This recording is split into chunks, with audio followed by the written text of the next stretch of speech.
नमस्कार। पढ़ाकू कार्यक्रम के तहत मैं हूं Gangapur city DS science academy में। गंगापुर सिटी में अभी तक का जो इतिहास है एजुकेशन का, उसमें 40 स्टूडेंटों का एक बार डॉक्टर बनने की पूरी संभावना है। ये सभी स्टूडेंट डीएस साइंस एकेडमी के गंगापुर सिटी के हैं। 720 में से 700 अंक गर्भ संघ ने प्राप्त किए हैं। एक एक स्टूडेंट की पूरी सफलता की कहानी आप इस संभाग पर लगातार जानते रहे और सभी स्टूडेंट को आप शुभकामना भी।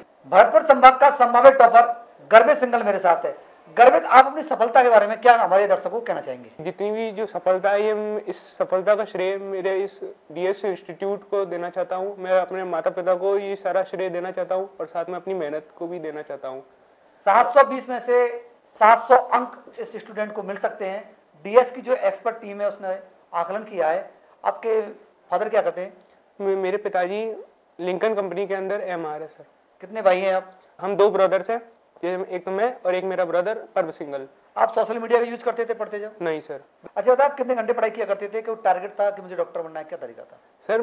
मतलब सर मैं पढ़ता था ना, तब पढ़ता ही था, मतलब 6-7 आवर्स पढ़ता था रोजाना का, और बस 6-7 आवर के बाद किताब छूता नहीं था। स्टूडेंट वासुदेव सिंह भी मेरे साथ है। वासुदेव, आप अपनी सफलता के बारे में क्या कहेंगे? सर, मैं अपनी सफलता का जो सारा का सारा श्रेय है वो अपने माता पिता और अपने जो टीचर्स हैं और अपनी मेहनत को ही देना चाहूँगा।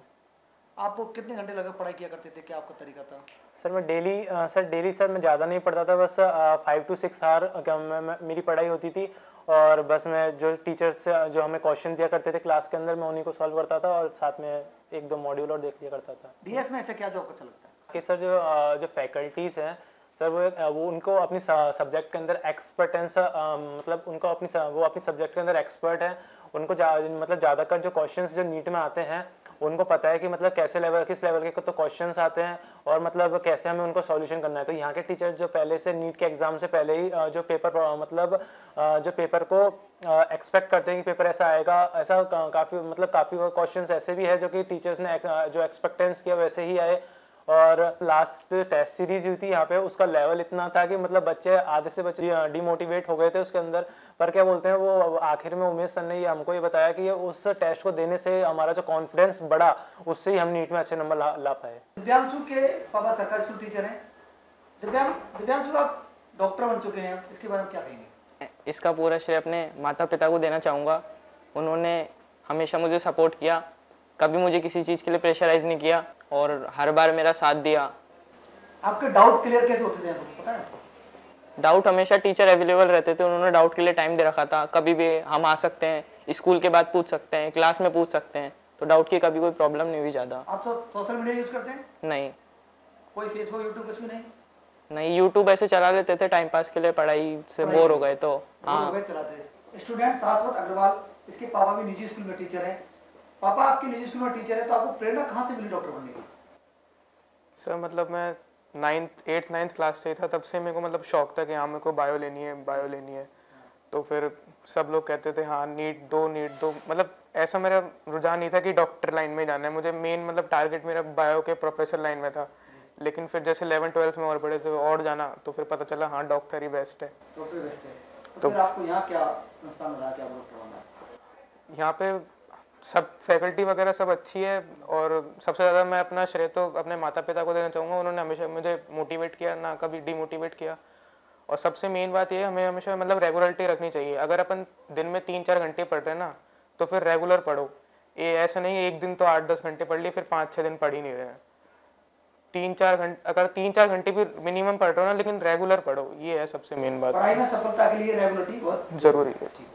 विशाल अग्रवाल, आप क्या कहना चाहेंगे?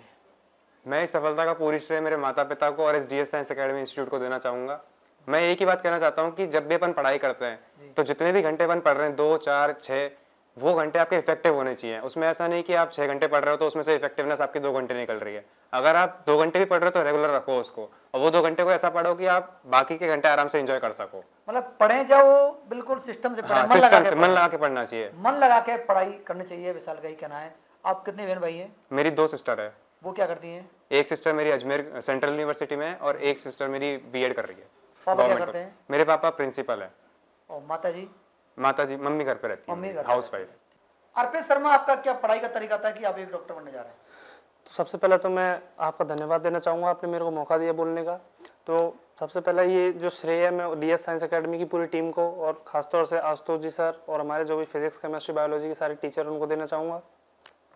और जो जैसा कि भैया ने बताया कि जो पढ़ाई है उसमें क्वालिटी मैटर करती है, क्वांटिटी कोई मैटर नहीं करती। आप चाहे 18 घंटे पढ़ रहे हो और लेकिन आपकी पढ़ाई 10-12 घंटे भी नहीं हो पा रही है तो उससे कोई मतलब नहीं है। और लेकिन आप 10 घंटे पढ़ रहे हो और उसमें भी आपकी पढ़ाई 9 घंटे तक हो जा रही है तो सफिशियंट है। बहुत ज़्यादा पढ़ने की जरूरत नहीं है, कोर्स को बस पूरा पढ़ना है। ऐसा नहीं कि उसमें बहुत ज़्यादा डीप घुसते जा रहे हो, बस पढ़ना पूरा है, कोर्स में छोड़ना कुछ भी नहीं है। स्टूडेंट ध्रुव वर्मा, आप कितने घंटे पढ़ाई किया करते थे, क्या वो पढ़ाई का तरीका था? सबसे पहले मैं अपनी सफलता का श्रेय अपने माता पिता और डीएस साइंस एकेडमी की सारी फैकल्टी को देना चाहूँगा। और मैं दिन में 8 घंटे पढ़ता था। स्टूडेंट स्वास्थ्य, क्या कहना चाहेंगे आप? इसका पूरा क्रेडिट मैं फिर डीएस फैमिली को और डीएस के मैनेजमेंट को ही देना चाहता हूँ। और अपने पढ़ाई में जो सबसे ज़्यादा इम्पोर्टेंट होता है वो होता है क्लास कंसंट्रेशन। उससे आप 90% कवर कर सकते हो अपना जो भी अपनी स्टडीज़ में, मतलब क्लास कंसंट्रेशन ही सबसे ज़्यादा इम्पोर्टेंट होता है। और मतलब टीचर्स के गाइडेंस में रहना ही बहुत उतना ही इम्पोर्टेंट होता है जितना क्लास में कंसंट्रेशन। टीचर्स आपको जितना अच्छा गाइड करेंगे उतना अच्छा आपका स्कोर होगा।